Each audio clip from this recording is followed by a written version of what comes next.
You ask Tiger to solve. This deals with linear equations with one unknown. The final result is s equals 4. Let's solve it step by step. Simplify the expression. Expand the parentheses. Simplify the arithmetic.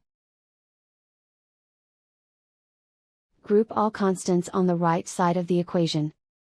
Subtract 2 from both sides. Simplify the arithmetic.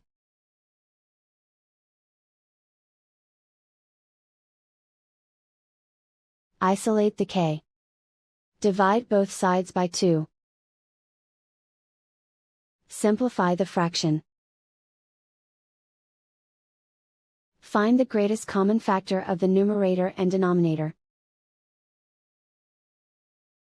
Factor out and cancel the greatest common factor. And so the final result is s equals 4.